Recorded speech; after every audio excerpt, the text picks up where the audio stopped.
hi, Doreen from New York, and Dana. Actually, yeah, that's good. Well, we're going to go ahead and kick off. I do want to give y'all, let me double check and make sure this is recording. Yes, because I know a lot of people will want to see the recording. My name is Monica Harrell. I am from Texas, and I've been dabbling with BTC for about 4 years, and I am one of the moderators of the Facebook group. But just a warning, this is a free Zoom account. So at 5:40 or whatever time zone it is, it will kick us off, but we're just going to rejoin using the same link and answer any questions that we still have remaining. All right, go ahead, Jill. I'm Jill Weiss, and I teach 7th grade math in Chicago. And I have been working with our moderator team and part of the Building Thinking Classrooms Facebook group for about 2 years. And I like Monica's word, dabbling. I've implemented the first toolkit and many other of Peter's practices in my classroom. And we are excited to be here together to learn from each other and to continue growing. Dana, do you want to introduce yourself?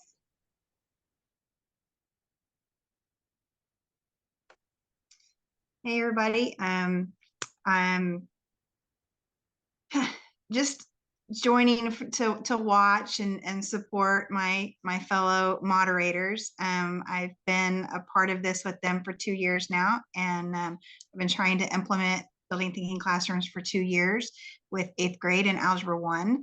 I'm currently between positions, so I don't know where that's going to lead to my future with Building Thinking Classrooms, but I learned a lot and I still have a lot to learn. So I enjoy coming to these sessions. Okay. So this is just a reminder that our whole Facebook group and this introductory section is based on the book Building Thinking Classrooms by Peter Liljedahl. And we are just teachers just like you, as we introduced ourselves, working on improving our practices. So we thought it would be great, and I know some participants have already started, if we could find out who is with us today. And it's a small group right now. We may get more to join, but if you could share where you're from and what you teach in the chat. And if we can also add, that's on the next slide, never mind. So we have New York High School, 8th grade, Algebra 1 and 2. Okay, Algebra. Texas, Alberta, welcome.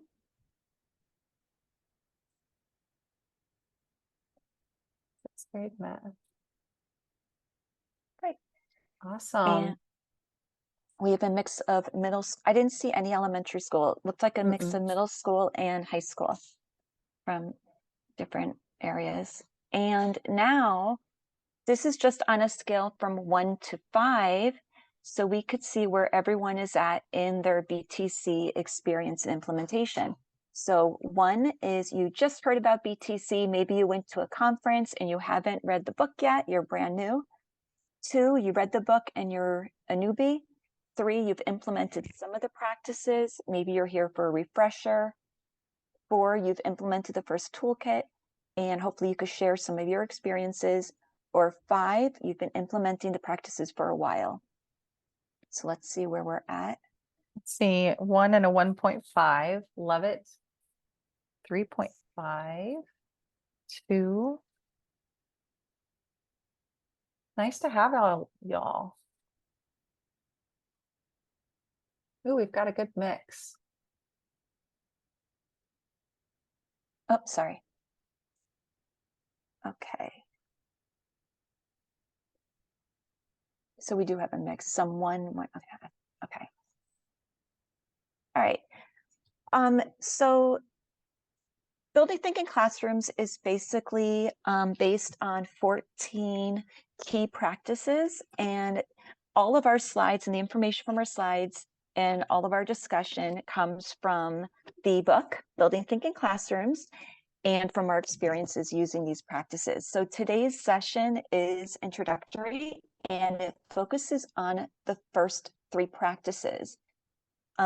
The way, and please jump in, Monica, as well. The way Peter recommends that the practices are implemented are implementing the first 3 practices first together. And that includes the types of thinking tasks you select, how we form our groups, and where students do their work. Those 3 practices are considered the first toolkit, and that's what we're going to cover in more detail and show some more examples of in this session. And then afterwards, I believe he recommends you can implement them one at a time or a group at a time, but the most important thing is implementing the first 3 practices together as considered one toolkit. And one important thing, I think newcomers, the second toolkit and even some of the third toolkit have things that seem very intuitive or easy to implement. But if you find yourself getting overwhelmed implementing, defronting or consolidation or any of those other practices, it is okay if you only start with the first 3. Personally, I'll talk about that later, but I thought, oh, this and this and this are super easy. And I feel I would have gotten off to a less rocky start if I had focused on the first toolkit and been solid with that before I went on. So don't be afraid to start with those first 3 if you are making big changes in your classroom. And as an example, just to support what Monica said, I still have not got into the assessment or grading based on Peter's practices. And I have been studying his methods for 2 years now. So it's okay to take your time. 100%. Okay, so we are going to go back and forth between our slides and the Facebook page because there are a lot of resources on the Facebook group page that we want you to be aware of. Right now, I'm just going to pause, and I'm not going to go to the Facebook page yet, but these are common hashtags that we've used through the past 2 years at least, if you have a question on a particular chapter. So especially for the newer teachers, if you're reading a chapter and you have a question and it's specific to that chapter, maybe it's specific to grouping and the different cards teachers use or online tools teachers use, you can use that hashtag to search up previous conversations around that topic.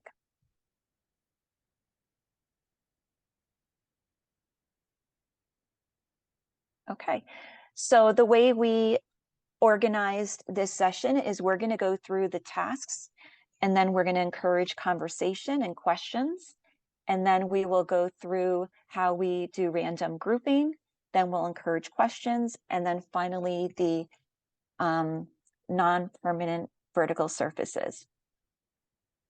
So the tasks, this is a quote from Peter. If we want our students to think, we need to give them something to think about. And this is on page 28. I'm always referencing his book. There's 3 types of lessons. There's non-curricular tasks. These don't align to any particular standard that you need to cover for your curriculum or for your school year. And Peter encourages that we start with non-curricular tasks first, just to get the build the culture around problem solving.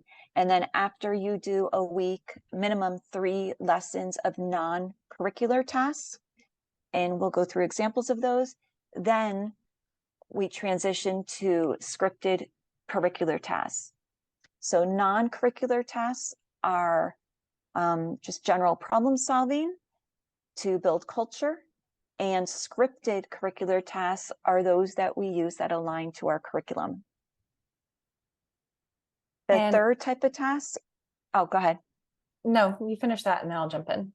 I was just going to real quickly say the third task are the as is curricular tasks. So it's basically taking a problem out of your curriculum with the picture, the exact wording and questions, and having students work through as is. Peter is really, he encourages getting the students standing up, giving them, telling them a story around the task verbally, and having students work through the task before teaching them how to do it. So that's why the third one has a red line through it. Now, Monica? a big question we get all the time as new people come into the Facebook is where to find these tasks. There are several webinars through the summer. You have to check the PDF and we update it as speakers get back to us.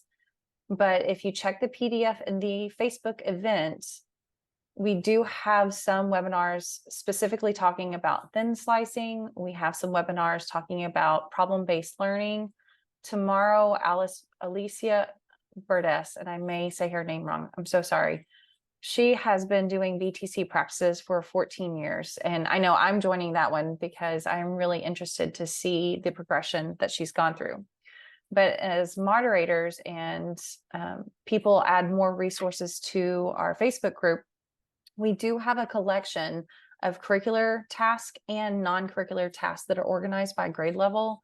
And we will show you where to find those in a little bit, but I just want you to know you're reading through this and Peter gives us some great examples that we can use in the book. I love tax collector. I always use tax collector as a non-curricular task. I've used it from 6th grade to 8th grade, and all the grades can get into it from different areas.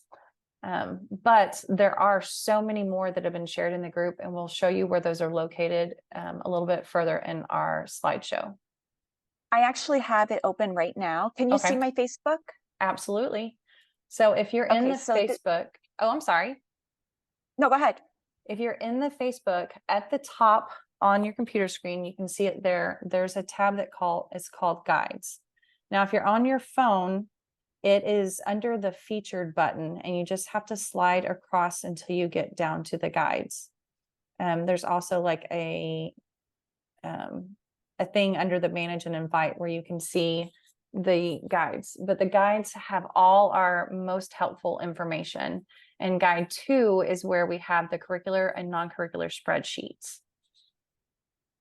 And I'm just gonna, I have them already open. I didn't want to mess with the memory of my computer. So before we go through these, there's one spreadsheet called the non-curricular. And this, if you could see at the bottom, this is by grade band. And let me click on the 6th through 8th. So this is the 6th through 8th. So it has the task name, the description, the links. This is one common one I've used, the 4-4s task. And so again, tons of non-curricular tasks organized by grade band, and we encourage members of the Facebook group to add to it. And then there is another spreadsheet for curricular tasks, and these are aligned to the curriculum and standards. And again, on the bottom, it is by grade level. So I'm in 7th grade. I might go to the 7th grade sheet, or I might go to the 6th grade or 8th grade as well, and grab tasks from these spreadsheets. So it's all right on our Facebook group under guides. Okay. Real quickly, like here's another example. I'm back to the slideshow now. Here's one example of a non-curricular task. It just asks students, how many squares are there? So I might launch the task by asking students, what is a square? What are some characteristics of a square? And then I would just present them with this and let them run with it. I would not mention to them, think about small squares, large squares, overlapping squares. Here are some pictures of students working it out. And they love these These are just non-curricular tasks. The kids come in, and I know in the last few years, my kids love this part because they're used to sitting and listening and being quiet and taking notes and hearing procedures, and being able to come in and jump up and do something. It really gets them talking and excited, and the vibe in the room is just completely different than a normal first or second day of school. So The summary of this chapter section on tasks, Peter has macro moves, which are the big teacher moves, and then the more subtle micro moves. The big move is to begin the lesson with a thinking task, whether it's the beginning of the year with a non-curricular task or as you've progressed into your curricular task. He recommends beginning the lesson right away. Just don't spend more than 5 minutes launching a task, asking them a question to activate their prior knowledge, asking them an extension question to get them thinking, and then getting them to the boards. And the micro moves we already covered, starting with non-curricular and then shifting to the more scripted curricular tasks. I think it's a great time to stop and ask if there's any questions or if anyone wants to share their experiences with starting the year with non-curricular and shifting into curricular.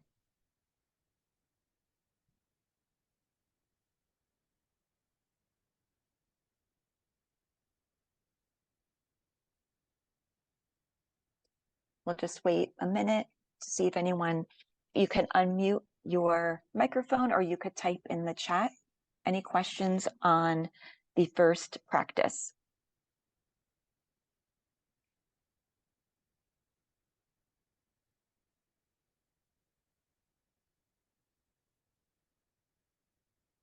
No questions. No questions yet. Okay. Really, you can drop questions in the chat at any time and we will come back to it. Doreen, that's awesome. Even though I started my very first year, I don't know about y'all, but I always hit a slump in the spring before testing, and it just seems like the days are dragging on. I did 2 days of non-curricular tasks because we were in such a slump of a routine and I needed the change as much as the kids did. I did 2 days of non-curriculars. And I also always try to do a non-curricular task after we return from a long break, just to get them back into the swing of things. But thank you for sharing. Okay. Yes, thank you. The second practice is there, we use the acronym VRGs for visibly random groups.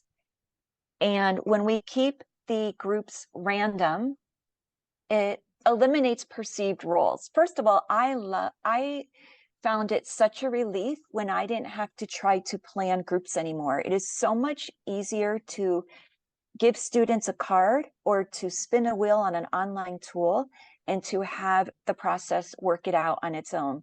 And it eliminates perceived roles, meaning a student is not thinking, oh, the teacher put me with these other students because I'm the smart one, or I'm the one who struggles, so they're supposed to help me.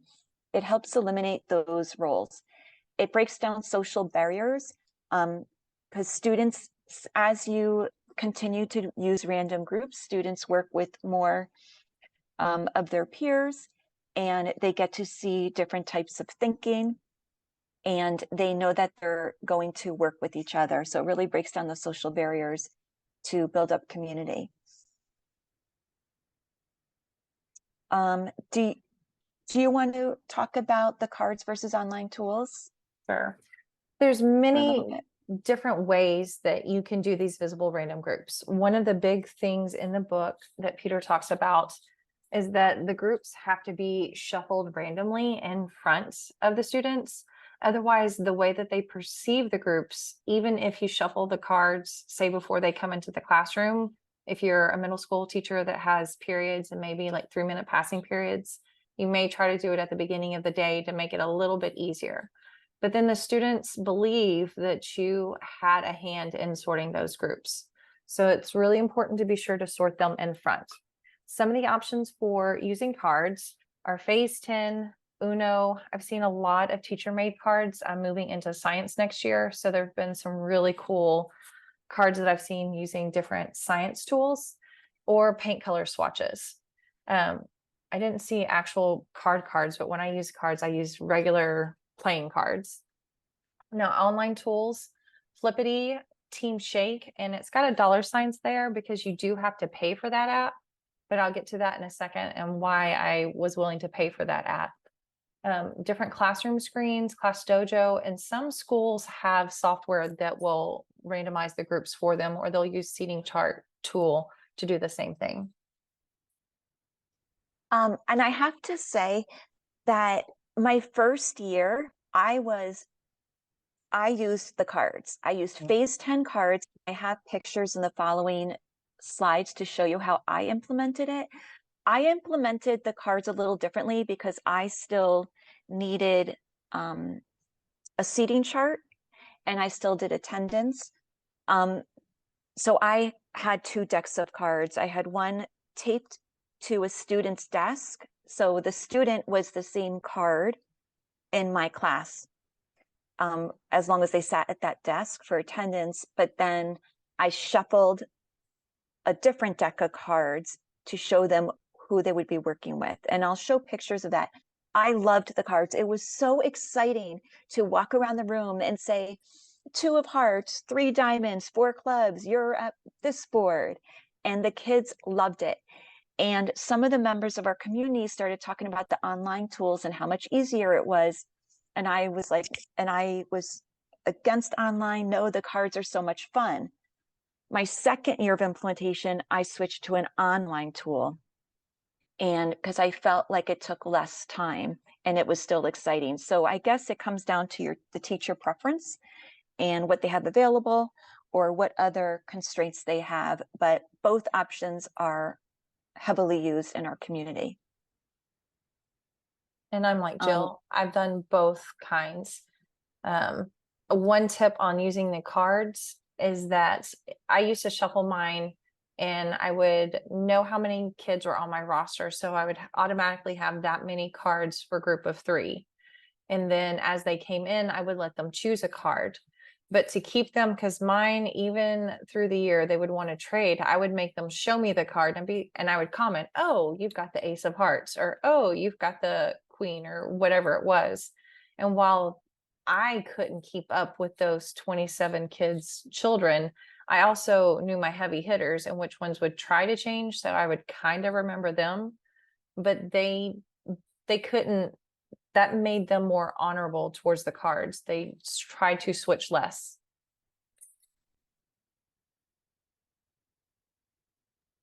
These pictures are just an example of how I implemented it the first year. And as you could see in Chicago, we were still wore masks 2 years ago when we started up. So you can see I circled in a card is taped on each desk. I don't think the tool, can you see that? Yeah. Yes. So each desk has a card. So this particular student would know he is a blue 8 because I used the phase 10 cards. They were very a big number and very clear to read. So that student was always the blue 8. And then I had 5 periods of math a day. So you could see I kept 5 decks based on the seating assignments, 5 decks to match each class period. And when the students walked in after, I have a student role of taking attendance. After the attendance was taken, I would ask them who's absent. I would pull out those cards and I would shuffle in front of the students. And then I would walk, before we got in groups, I would walk around to each group and each board had a magnet to hold the cards. So as I shuffled, I would pull out 3 cards and I would announce who's working at that board and walk around the room and put the cards up. So it took the cards out of the students' hands. It may not be the best practice or the way Peter introduces it, but we have to make the practices work for our students. Now to answer Yeah, Kimberly's question, the way, as Jill said, you have to make what works best for you. And with absences and things, I would use, especially this last year, I used my deck of cards as they came in, and that would give them an assigned seat. So I had table groups of 3, or I had groups of 6, and each side was their own group. And that would be their place to sit. And we would change. Sometimes I changed those seating charts weekly. Sometimes they were bi-weekly. When we were doing a lot of different things in class, that may be longer. But I would then switch to an online group, random group, and as what the kids worked in, that changed daily. Peter states in his book that groups should be changed about an hour, because at an hour, the kids kind of solidify the perceived roles in the groups. So if you have the longer block classes, which I did, I would try to change them up to go to the boards. And then when they'd come back, if we did a second task. This year and years past, when we had 50-minute classes, I only had to do that once a class. So this is one of the most popular online tools. It's called Flippity. It's 100% free. There is a way, it's a newer way that I haven't learned. I have my class rosters saved on a Flippity link. And so I just go in and take out any students' names that are absent for the period. And then I will I'll click on the group of 3. And then in this instance, Kevin R would be my point person. And I'd say, okay, Kevin, you're on the hot seat today. Give me a number between 1 and 5. I've seen different members will say 1 and 10 or whatever they want to tell them. And then you click that shuffle button, that first blue on the left. And I click that button. If he said 3, I'd click that button 3 times. And then that was the random group for the day. Clear and simple. This is completely random. There is no way to differentiate any of the groups. It just randomly will change them into those groups of 3 or whatever you select. And I implemented Flippity exactly how Monica describes. And I am considering using the next tool that she's going to describe, because as she mentioned, it is completely random with no teacher control. So I do have one class where there's native language speakers, and I just need to make sure they are matched up with other students who can speak both languages. So I would use the online tool as is, but I would quickly check for those couple students that are native language speakers just to see who they're grouped with. And once in a while, I would have to say, you know what? So Emily and Danny, please switch just for this one time. And the students understood the reason why. It had nothing to do with the mathematical ability. It just had to do with some communication. But the students, even with language barriers, the students were able to work together and communicate. It was just the extreme case when I had a new transferring student who was completely new to the country to help. Yes. All right. And so the next tool she's going to show you is Team Shake. Now, this is a paid app. I think I bought it a couple of years ago, and I think that it cost $5 at the time. I found it in the group. It was something that another member had recommended. And this looks really, really complicated, but it's not once you get started. The cool thing about Team Shake is that if you have some behavior problems or BIPs or something where some students are not allowed to be working together, this will allow you to group those students so that you can keep them and exclude them from each other. Or like in Jill's case, I had a huge ELL group where I had like 3 native speakers that could not speak any English at all. And so I would put those in a group where they would be paired up with one of my 6 or 7 other kids that could semi-translate, but it would be kind of random at the same time. So if you look on this one, you don't have to delete names. On the picture on the right, if you look at the name Jerry and the little crosshair, it's grayed out. That means that Jerry wasn't there for the day. So when I tap the hat and I would go to shake up the groups, Jerry wouldn't be included in the groups because he was absent for the day. Now, sometimes you have to slide it underneath. It says we'll create 6 teams of 3, 3 of size 2 and 3 of size 3. You have to kind of play with the little toggle on the bottom to make sure that you're getting the group sizes of 3. And the picture on the left, you're able to, you see the little 1s and 2s. It's kind of hard to see in this picture, but those are where I could put on another angle. You could put the sub teams and opposing teams, and that's how you can create those groups. So it still appears random because the students cannot see this back end thing. And at that time, I did have one period with a couple of kids who could not be worked together. And then in my other class, I had the students that needed to be paired up for language reasons. I stick with Flippity last year, not having those issues because it was projected on the board and it was just faster for the kids to see the groups and go to the groups versus me having to tell them.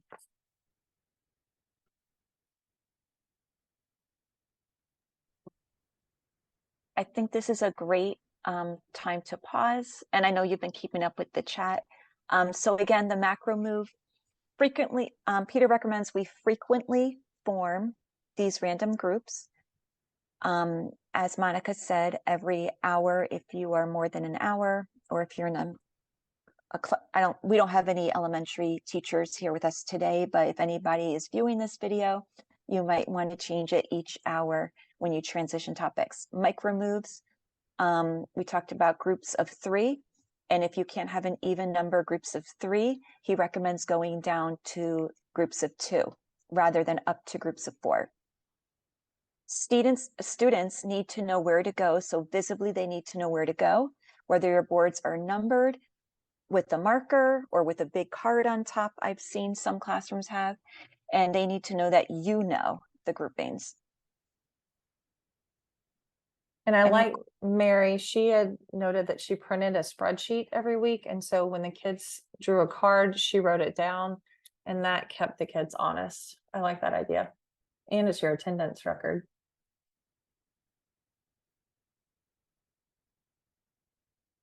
I'm not seeing any questions. We can always come back if need be. Okay, so when this kicks us out in about 5 minutes, if we are still answering questions, please join back in. This recording will be posted later. My favorite is vertical non-permanent surfaces. This is a big question, but guys, there are so many different options from very cheap to a little bit more expensive. And really, this is one of the biggest class changes before Peter had even released the book. I had heard about VNPs on Twitter and implemented it, and it made my job as a teacher so much easier having the students display their work around the room. So VNPs is just a long fancy way of saying vertical non-permanent surfaces. Vertical meaning that the kids are working upright instead of, we used to use whiteboards or the kids' desk using dry erase markers, and the non-permanent being that somehow it's erasable. So not a permanent marker or a pencil or a pen. It could be chalk, it could be dry erase, it could be the wet. Back in the day, my old teachers used the ones where you had to spray with water and rinse off. But any way that's easy for the students to feel as if their work is easily erasable. Okay, real quickly going down these bullet points, then we'll go to some pictures. You mentioned the non-permanency. It increases knowledge mobility because not only as a teacher do you get a glance of every group and where each group is at any moment in time, but students can also share knowledge with one another or can look around the room and they get a kick out of knowing it's not cheating, but they're actually encouraged to learn from each other. 1 marker per group. So this encourages conversation and the students should change who uses the marker. And it just keeps students away from distractions, especially in a high school setting where they may have phones or other distractions at their desk. So I'm just going to quickly go through some of these pictures since we're running out of time. This is just a picture of me and my class at the consolidation point. But you could see that I have some mounted whiteboards. I have a white in the middle of the picture, sort of a whiteboard on rolling wheels. Let me just move over. I have whiteboards on easels on my countertops. And a lot of these I got through donors. This is mounted, rolling on wheels. This one couldn't stand up on its own, so it's on the floor. So this one group, they just kind of sit down. Okay, I thought I had some more of the counters. I guess I don't. But most of my whiteboards, I actually, other than the ones mounted on the walls, I actually got through Donors Choose. or I purchased a few cheaper ones through Amazon. But I know a lot of teachers use Whitebooks or Windows and other surfaces. You can also go, my very first year, I went and bought a shower board and I used turtle wax to make it easier to erase. I was able to test out Whitebooks, and Whitebooks are made by a company, and basically think about anchor chart paper that is dry erasable. They have the cheaper non-heavy duty ones, and the cool thing about Whitebooks is one side it's a plain whiteboard, but on the back side it's gridded. And the heavy duty ones are like thicker. And when you buy that and when you look at it, you're often astounded by the price, but there's 10 of them. So if you think about there's 10 double-sided surfaces, I've used one pack for 2 years and I'm just now investing in another pack. And this time I'm going with the heavy duty. Many teachers will tape the sides so that that will keep the students from just ripping them. We just included this in the slide deck. It's actually a reminder in middle school. I find I have to constantly model and remind students of our set procedures.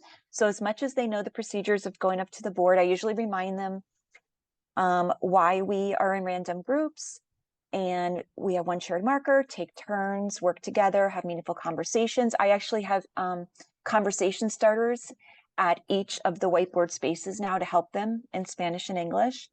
And one thing Peter also stresses is to create the culture where we value each other's thinking and even mistakes and not to erase each other's work. So a student shouldn't erase someone else's work. And helpful. I've been wondering about how to set up the groups at the start of the class. Now, I will say one of my favorite things that I do at the very beginning of the year is kind of an intro. And because I have a summer birthday and as a student, my birthdays were never celebrated. So I try to celebrate students' birthdays, even the summer ones. I had them go to a calendar. I had every month split into my different groups and they would go to their birthday month and write their name on a little calendar. And that's one of the ways that I started the year. And I use Sarah Vanderwerf's name tents. And that really helps me learn my students' names and understand who they are. Jill seems to be having some trouble getting back in.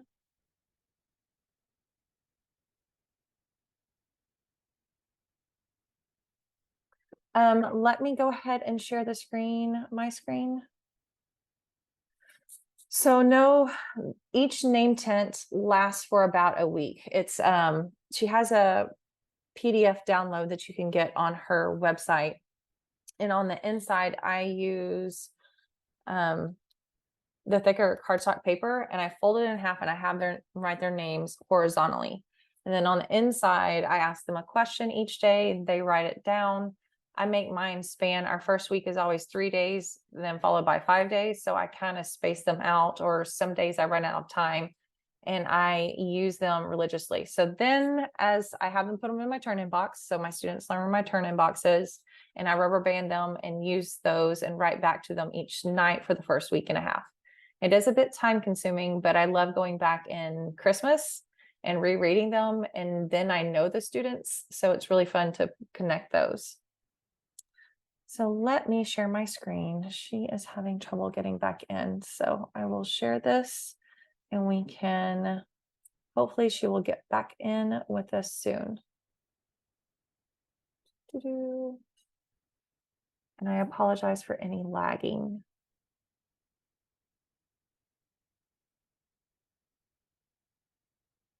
All right. So one of the things that can sometimes be confusing is sharing the marker. Different things have been suggested in the Facebook group. You can set it as a timer. If I noticed that one student was hogging the marker, so when I would go and I would ask someone not holding the marker to explain themselves, and when they couldn't, then I would physically take the marker and share it. There are so many different ways that you can make sure to get in. Let me see. Jill says she's waiting to be let in.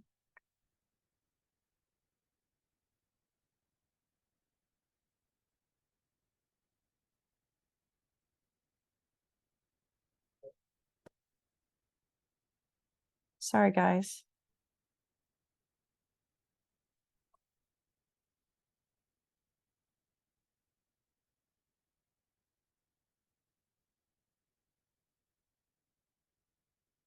I had to search your history. Awesome. Sorry about that. We had some trouble with the event, so it changed. Now I've got to find my slideshow. Don't judge the links. Here, I'm here. Sorry. Oh, good. I can stop You know- sharing because I lost the slideshow. No worries. I went to, let me see where I am. I keep going to our practice Zoom and not to the Facebook one. Gotcha. Okay. And it looks like most of our participants joined back. Sorry, Yes. I was really rushed trying to fit that all in. No. And what Jill didn't get to say, and she was talking about it, and I loved it, and I told her to keep this in the slideshow. She used this slide every time before she released them to go to their groups. And I was like, oh, I need to do that. So it's kind of similar to the rubrics that are talked about at the end of the book. But I know my admin is more comfortable with talking about modeling practices. And this fits right into modeling the behavior before allowing them to go loose. And just we call consolidation closing the loop in my school. So again, I reminded them to keep their work up, and I would use my different colored marker to indicate what shouldn't be erased for consolidation. But at our school, we call it closing the loop.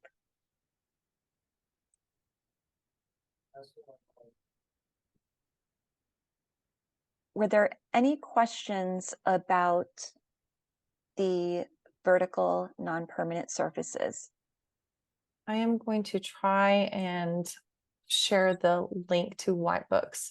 Eddie Campos is a speaker that I've heard talk in many different areas. There's a post a few years old, but he shares a discount code for 40% off. And that, as far as I know, I've seen people use it this summer to buy their white books. If you search in the Facebook group, Whitebooks, then you will probably come up with the recent code that's been shared.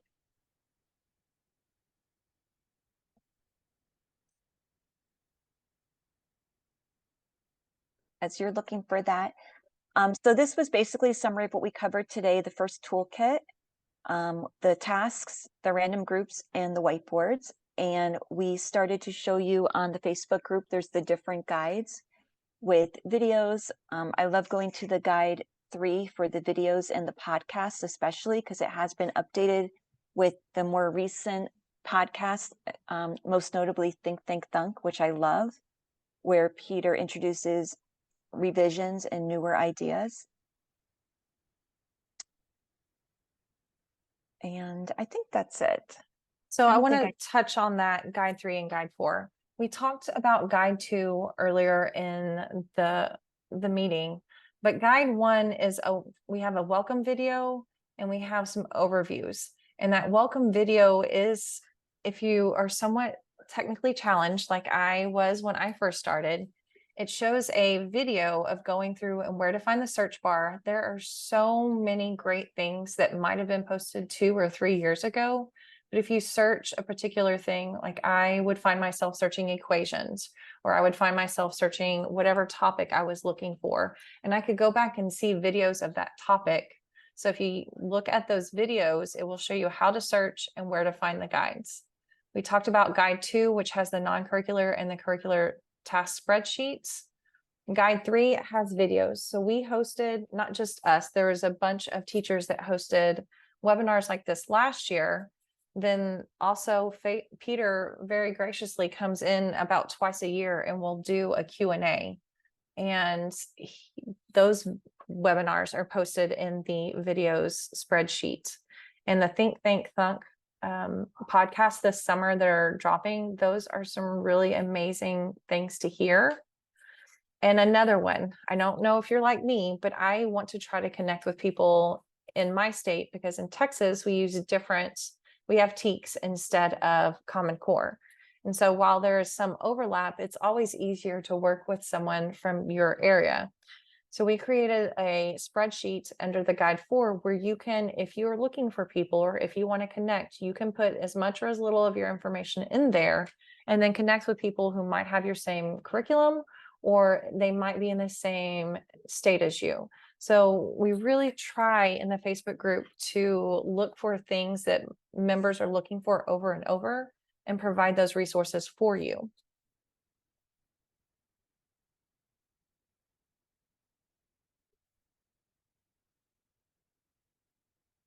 Yes, thank you for sharing that code.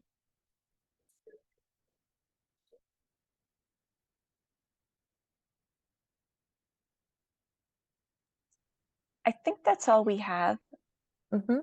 for All I this have. topic. Okay.